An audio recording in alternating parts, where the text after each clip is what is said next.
The singer, Eartha Kitt, was invited to the Rose Garden. You've never been to the Rose Garden of the White House? There was a sort of, it was one of those lovely social events taking place during the Vietnam War.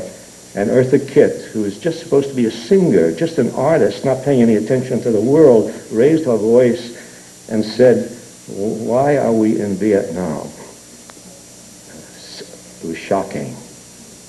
An artist was not supposed to do that. But artists were doing all sorts of things at that time to show that they were citizens and they were thinking outside the boundaries and that they were transcending the given wisdom. There was an artist named Seymour Chwast who did a poster which was reproduced and reproduced and reproduced all over. It was a very simple poster. And just said, "War is good for business. Invest your son."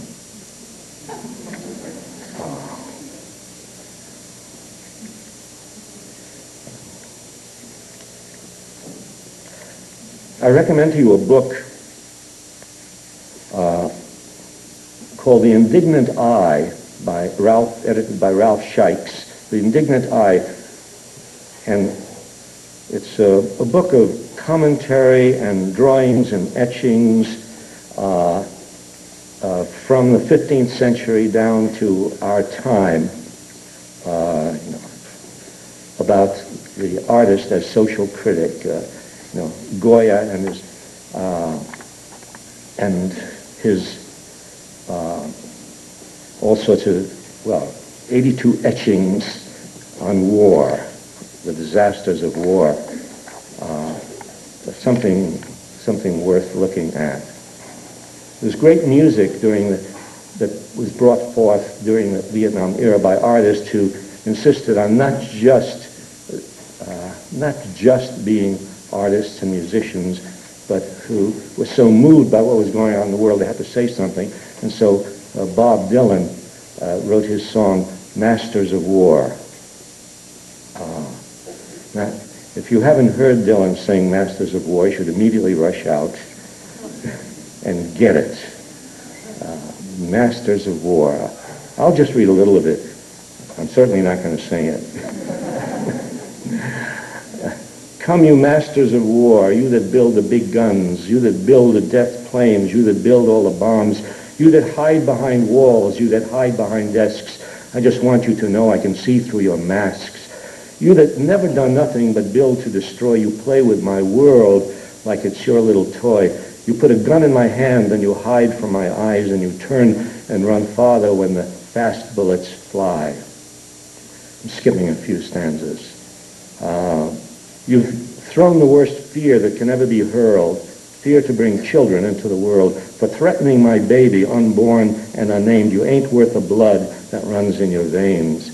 Let me ask you one question. Is your money that good? Will it buy you forgiveness? Do you think that it could? I think you will find when death takes its toll, all the money you made will never buy back your soul.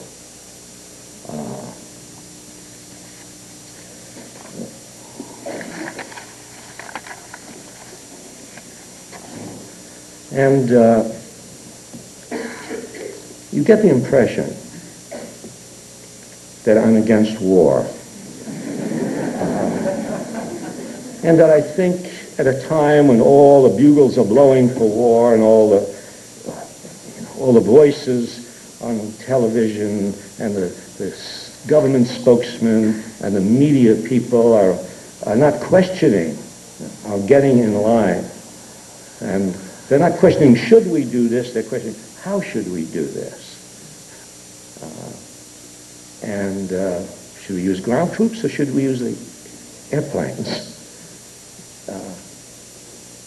And the trick in thinking transcendentally is to think, what questions aren't they asking? What are they assuming that we accept? And they're burrowing down into the question of, should we do it this way and should we do it that way, instead of asking the question, should we be doing this? And of course, I'm telling you all this at a time when it is, unpopular to speak against the bombing that is now going on. Because all these voices around us are telling us it's the right thing to do, it's the only thing to do. And they're saying that they're rushing from one truth, one undeniable truth, to a false conclusion. They're rushing from the undeniable truth that some fanatic group killed 6,000 innocent people in New York and Washington. They're jumping from that undeniable truth to, therefore, we must bomb. And that's where people need to be careful about these jumps that are made. Because the first thing is true, and then you have to be very, very careful about where you move from there. Because the next question to ask is, therefore, what shall we do? And not, well, we know what to do, because this is what we've always done. We've always met violence with violence. Well, if you had any sense of history, if you knew some history, you would look at the various instances in which we have met violence with violence and asked what was the result. Or in which other countries have met violence with violence and asked what was the result. And it would help to redefine the word terrorism. Because what happened in New York was an act of terrorism. But to isolate it from the history of terrorism will mislead you very dangerously. And this act of terrorism exploded in our faces because it was right next door, and we could see these people, and they were, right here. But there have been acts of terrorism going on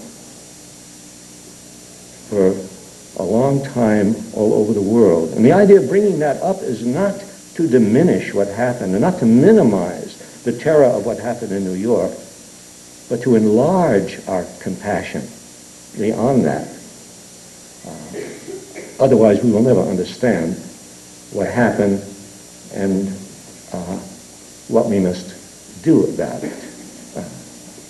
Because when you enlarge the question and define terrorism as, yes, the ugly killing of innocent people for some presumed political purpose, then you find that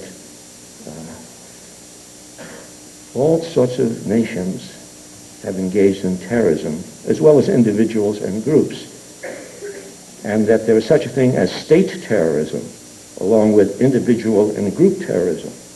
And when states commit terrorism, that is, when nations commit terrorism, they have far greater means at their disposal for killing people than single individuals or groups. And the